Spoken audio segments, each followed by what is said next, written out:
Welcome guys यार, कैसे हैं आप सब लोग। आई होप कि आप सब लोग बढ़िया होंगे। वैसे मैंने पिछले दिन वीडियो अपलोड नहीं किया था क्योंकि कॉपीराइट क्लेम आ गया था। मैंने कम्युनिटी पोस्ट करके भी बता दिया था। इस बार वीडियो के सामने मैं वॉइस ओवर करके वीडियो अपलोड कर रहा हूँ। अगर आप ये वीडियो देख रहे हो ना, इसका मतलब कॉपीराइट क्लेम नहीं आया है और वीडियो को एंजॉय करो। और सामने जो गेम प्ले चल रहा है ये मेरा ही गेम प्ले है। वीडियो की क्वालिटी अच्छी नहीं है क्योंकि मेरा रिकॉर्डर बहुत ज़्यादा बेकार है।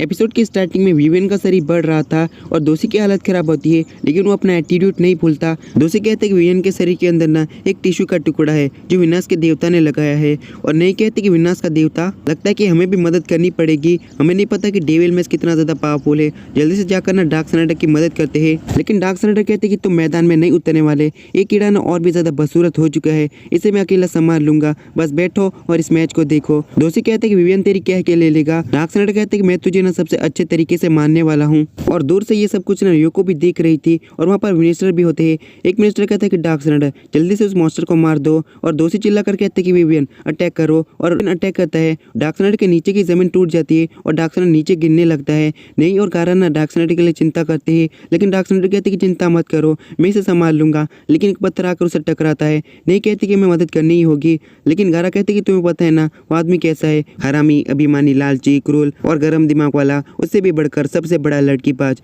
डार्क साइडर उसके मुंह पे ना पत्थर मारता है और कहते कि अपनी बकवास बंद करो। और बेचारी गारा के सर से ना खून आने लगता है। और दोषी चिल्ला कर कहते कि तुमने विवियन की अमर शक्ति को देखा। और डार्क साइडर ना पत्थरों के नीचे दबा होता है। डार्क साइडर सभी पत्थरों को हटा देता है और कहते कि मैं तुम्हें अपनी पावर दिखाता हूँ। अमर ना सिर्फ हैंडसम हीरो ही हो सकते हैं। और स्पेल करने लगता है। डार्क साइडर के इस स्पेल से ना नीचे से बहुत सारा लाभ आता है। विवियन के बीच में से टुकड़े कर देता है। और डार्क साइडर कहते कि देखा तुमने मेरी पावर, ये तो बस मेरी पावर का एक झलक है। लेकिन पीछे विवियन दोबारा से रिजनरेट हो जाता है। विवियन पहले से भी ज्यादा बदसूरत हो जाता है। दोषी कहते कि शरीर को रिजनरेट करने वाली पावर तो कितनी ज्यादा खतरनाक है। और नहीं कहते कि मुझे यकीन नहीं होता उसने अपने सर को दोबारा से बना लिया। गारा कहते कि मैं भी मैदान में उतरना चाहिए, लेकिन डार्क साइडर चिल्ला कर कहते कि मैंने कहा था ना गधे, बिल्कुल भी मत आना। अगर तुम इतना सा भी आगे बढ़े ना तो मैं खुद तेरी बजा दूंगा। गारा कहते कि मैं तो बस तुम्हारी मदद करना चाहता हूँ। और डार्क साइडर कहते कि मुझे तेरी मदद की जरूरत नहीं, तो बस मेरा हीरो का टाइटल लेना चाहता है। और गारा कहते कि ठीक है, विवेन तो पहले से ताकतवर हो चुका है, उसका फॉर्म ना पहले से बढ़ चुका है, इसकी ताकत भी बढ़ चुकी होगी। इसका मतलब डार्क साइडर जितनी बार भी उसे काटेगा ना उसका फॉर्म और भी ज्यादा खतरनाक होता जाएगा और उसकी पावर ना बढ़ती जाएगी। मैं सबको मिलकर ना एक साथ उस मॉन्स्टर को मारना होगा। और डार्क साइडर कहते कि मजाक मत करो, मैंने तुम्हें कहा ना तुम बीच में नहीं आओगे, मैं इस लड़ाई को जीतने वाला हूँ। गारा कहती कि तुम्हारे पास तो कोई प्लान होता ही नहीं है। और डार्क साइडर कहते कि मैं बिना प्लान के जीतूंगा। गारा कहती कि उस पर ना हमेशा खुद पर भरोसा होता है। दोषी कहते हैं कि तुम भरोसे के बलबूते पे इस मैच को नहीं जीत सकते। विवियन डेविल मैच की असली ताकत को दिखाओ। डेविल मैच चमकने लगता है और दोषी कहते हैं कि डेविल मैच फायर स्वॉर्ड और राजगन स्वॉर्ड से ना काफी ज्यादा मजबूत है। जब डेविल मैच पूरी तरह से चार्ज हो जाता है ना तो चारों तरफ की जमीन को ये तोड़ देता है और चारों तरफ के लोगों को भी मार देता है। तो ठीक है डार्क साइडर, तुम्हारे मरने का टाइम आ चुका है। विवियन डेविल मैच से एक जोरदार अटैक करता है और सारे घर तबाह हो जाते हैं, वहाँ पर आग लग जाती है। गारा नई को लेकर एक जोरदार जंप मार करना दूर हो जाता है। दोषी हमें उड़ते हुए कहता है कि तू एक नंबर बेवकूफ था, मैंने तुम्हें कहा था ना तू मरेगा। लेकिन डार्क साइडर उसके पीछे आ जाता है, उसके सर को पकड़ कर कहता है कि तू मेरे को नहीं मार सकता। जब मैं हवा में होता हूँ ना तो जमीन से होने वाले अटैक से ना मुझे कुछ भी नहीं होता। गारा कहते कि वो तो बिल्कुल ठीक है, बिना किसी चोट के। डार्क साइडर दोषी की दोनों आंखें फोड़ डालता है। दोषी चिल्लाने के अलावा और कुछ भी नहीं कर सकता। और डार्क साइडर कहते कि देखो अपने प्यारे से मॉन्स्टर की तरफ, लगता है कि काफी ज्यादा दर्द में है। और दोषी कहते कि मेरी आंखें फट चुकी है, मैं कुछ भी देख नहीं सकता। विवियन के साथ ना अजीब सा रिएक्शन होने लगता है। विवियन अपने आप ही मरने लगता है। और डार्क साइडर कहते कि साइक्लोप्स इतना ज्यादा ताकतवर नहीं है ये विनाश के देवता के टिश्यू को संभाल सके। इसके नसें पूरी तरह से फट चुकी है, अब ये मरने वाला है। टिश्यू ना साइक्लोप्स से अलग हो रहा है और नहीं सोच लगती कि एक टिश्यू के टुकड़े में इतनी ज्यादा ताकत होती है। अगर एंथ्रेक्स जिंदा हो गया ना तो सब कुछ तबाह हो जाएगा। डार्क साइडर कहते कि देख कीड़े, मैं जीत चुका हूँ, वैसे भी तू कुछ देख नहीं सकता। और साथ ही ना दोषी को उठाकर फेंक देता है। डार्क साइडर नीचे आकर कहते कि आरसेस और गारा, तुम लोग वहाँ पर बैठकर मक्खियां मार रहे हो क्या? मेरी मदद करने के लिए पूरी लड़ाई को तुम दोनों ने मुझसे ही लड़वाई, क्या तुम दोनों ने अपनी शर्म बेच खाई है? गारा तो अपना सर ही पकड़ लेता है। वो दोनों ही मॉन्स्टर पर अटैक करने के लिए आगे बढ़ जाता है। डार्क साइडर अपना स्पेल करना शुरू कर देता है। सबसे पहले नैना अपनी पर्पल लाइटनिंग से एक जोरदार अटैक करती है। उसके बाद गारा अटैक करता है और उस मॉन्स्टर को ना चीर डालता है। डार्क साइडर अपना स्पेल पूरा कर लेता है। उस मॉन्स्टर के पास ना बहुत ज्यादा गर्मी हो जाती है। नहीं सोचे लगती कि एक हाई एंशिएंट मैजिक, इस मैजिक को तो बंद कर दिया गया था और ये स्पेल तो कहीं पर भी लिखा भी नहीं गया। और जमीन के अंदर ना ब्लैक होल टाइप की चीज बन जाती है। उसके अंदर वो मॉन्स्टर ना पूरी तरह से गिर जाता है। डार्क साइडर कहते कहते हैं गुड नाइट मॉन्स्टर, और दोषी कहते हैं कि ये सब कुछ अभी नहीं खत्म हुआ डार्क साइड, अगला अनडेड है, उसके खिलाफ तुम नहीं जीत सकते। दोषी भी ब्लैक होल के अंदर गिर जाता है। दोषी कहते हैं कि मैं कहाँ पर गिर रहा हूँ, मैं अंधा हो चुका हूँ, मैं कुछ भी देख नहीं पा रहा। और कुछ देर के बाद ना ये ब्लैक होल भी बंद हो जाता है और सुबह हो जाती है, सूरज निकल जाता है। डार्क साइड कहते हैं कि मैंने फाइट जीत चुका हूँ, ये फाइट मैंने अपनी दम पे जीता है। और गारा कहते हैं कि बेवकूफ, हम लोगों ने भी मदद की थी। और डार्क साइड कहते हैं कि मेरे स्पेल के बिना ना हम इस फाइट को कभी नहीं जीत पाते। और नहीं कहते कि तुम्हारे पास इतना शक्तिशाली स्पेल था, अगर स्पेल को तुम पहले इस्तेमाल करते ना तो तुम मुझे ना पहले ही मार देते, लेकिन तुमने उसके इस्तेमाल नहीं किया। और यहाँ पर योको भी आ जाती है और डार्क साइड कहते हैं कि गारा पीछे हो जाए, योको आ रही है।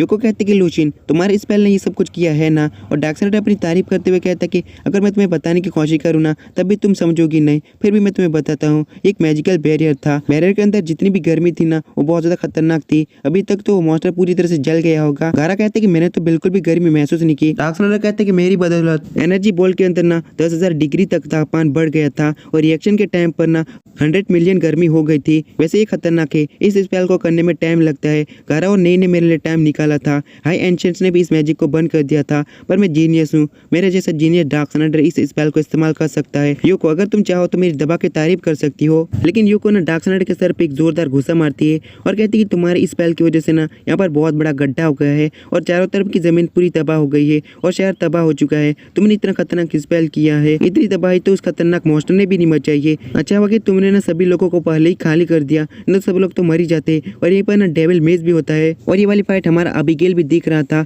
अबिगेल कहते कि तो कमाल का है, उसने कमाल का स्पेल किया और उस मॉन्स्टर को हरा दिया। उसके पास तो कमाल के स्पेल है, उसके पास तो अब नई और गारा भी है, इसलिए लंबे स्पेल करने के लिए उसके पास बहुत सारा टाइम है। उसकी ताकत तो बहुत ज्यादा खतरनाक है, उसकी ताकत हमारी सोच से भी ज्यादा होगी। उसके पास ऐसे खतरनाक स्पेल और भी होंगे जो हमारी सोच से भी परे है। हमने एक भयानक आदमी को अपना दुश्मन बना लिया है, उसको बुलाने के अलावा हमारे पास और कोई रास्ता नहीं है। वो गहराई के गुप्त कमरे के अंदर छुपा हुआ है, उसके पास ना सबसे खतरनाक मैजिकल पावर है, उसका शरीर ना अमर बनने के करीब आ चुका है। वो काफी ज्यादा ताकतवर अनडेड है और कालचू कहते हैं कि वो तो वैम्पायर से भी ज्यादा ताकतवर होगा। अबिगेल कहते हैं कि वो अनडेड का किंग है। अगर हमने उसे बुला लिया ना तो हम इंसानों पर राज कर सकते हैं। उसे बुलाने के लिए जो चीज चाहिए ना वो मेरे पास पहले से ही है। और कालचू से लगता है कि तुम उसका इस्तेमाल ना डार्क साइड से लड़ने के लिए करोगे, पर कैसे? और सीन चेंज होता है। मेटालिकाना किंगडम के बीच में एक बहुत बड़ा गड्ढा होता है और काफी सारे घर तबाह हो गए थे और काफी सारे लोग बेघर हो गए थे, कुछ लोग तो मारे गए थे। और मिस्टर किंग से कहते हैं कि वो लोग ना एंथ्राक्स को जिंदा करने से पहले किंगडम को तो पूरी तरह से तबाह कर देंगे,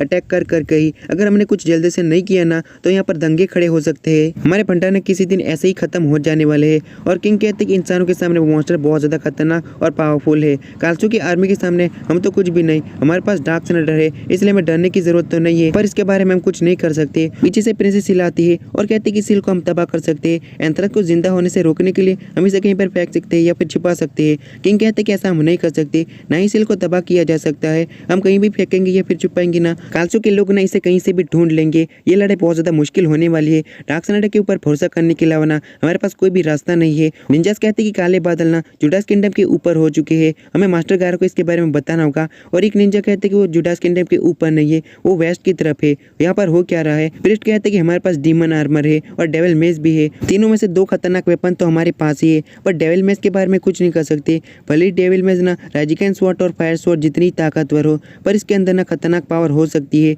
और तीसरे खतरनाक वेपन के बारे में मुझे नहीं पता। और ये कहने के साथ ही प्रिस्ट वहां से चले जाते हैं और प्रिस्ट के जाने के बाद डेविल मेज अजीब तरीके से चमकने लगता है। दूसरी तरफ गारा कहते हैं कि मैं बिल्कुल ठीक हो चुका हूँ, तूने मुझे जितनी भी सारी चोटें दी थी ना वो सभी चोटें ठीक हो गई है। वैसे तुम्हारे पास अभी ना राजिकन स्वॉर्ड नहीं है, तुम दुखी लग रही हो, उसी स्वॉर्ड से तुमने मुझे काट डाला था, अब तो मैं बिंदास फाइट कर सकता हूँ। नहीं कहती कि जब तक तुम स्वॉर्ड के भरोसे रहोगे ना तब तक तुम स्वॉर्ड मास्टर नहीं बन सकते। गारा कहती कि जब तुम डार्क साइड के पास होती हो तुम बच्चे की तरह बर्ताव करने लगती है। नहीं कहती कि डार्क साइड खास है, वैसे डार्क साइड ना पहले से बदल चुका है। गारा कहती कि थोड़ा बहुत हो, और नहीं कहती वो पहले से ना काफी ज्यादा अच्छा हो चुके हैं। मुझे लगता है कि उस लड़की के कारण डार्क साइड बदल चुका है। किंगडम के लोग कहने लगते कि वो काले बादल है क्या, यहाँ पर हो क्या रहा है, एल्डर यहाँ पर क्या हो रहा है। और यहाँ पर एक बुढ़ा एल्डर भी होता है। एल्डर कहते कि तो 50 साल पहले जो हुआ था ना बिल्कुल वैसा ही हो रहा है, जब मैं बच्चा था ना तब ऐसा हुआ था। और वो काले बादल किंगडम पे छा जाते हैं और लोगों की हालत खराब होने लगती है। जरूर वो जमीन के नीचे की भूल भुलैया से बाहर आया होगा और जिसने अटैक किया था ना वो बहुत ज्यादा खतरनाक लगने लगता है।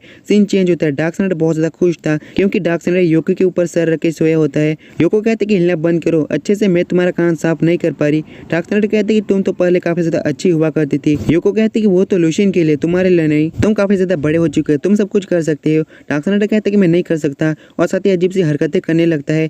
योको कहते कि तुम ये सब कुछ क्या कर रही हो, वैसे तुम लुशिन से बहुत ज़्यादा अलग हो। और डार्कसाइडर कहते कि तुम लुशिन को मिस कर रही हो ना, अगर तुम लुशिन को देखना चाहती हो तो जल्दी से किस करो, थोड़ी देर तक तुम देख सकती हो, उसके बाद दोबारा से मुझे डार्कसाइडर में बदल देना। और दोनों किस करने ही वाले होते हैं तभी ना गारा दरवाजा खोल देता है। गारा चिल्लाकर कहते कि जरा रुको, उठकर बाहर देखो। और डार्कसाइडर उठकर कहते कि इतना चिल्ला क्यों रहे हो, और नई योको की तरफ देखने लगती है। योको और डार्कसाइडर दोनों ही ना खिड़की से बाहर देखते हैं। योको कहती कि वो अजीब से काले बादल है क्या, और जिस बंदे ने अटैक किया था ना वो बंदा कहते कि मैं सब कुछ खत्म करने वाला हूँ। और सामने बहुत सारे सैनिक थे और सैनिक कहते कि तुम अंदर घुस नहीं सकते, अंदर घुसने के लिए तुझे हमारा सामना करना पड़ेगा। और जिस बंदे ने अटैक किया था ना वो बिल्कुल स्केलेटन दिख रहा था, वो अपनी पावर से ना सभी की हालत खराब कर देता है। तो बाकी वाला एपिसोड खत्म होता है। Bye bye, tata, see you.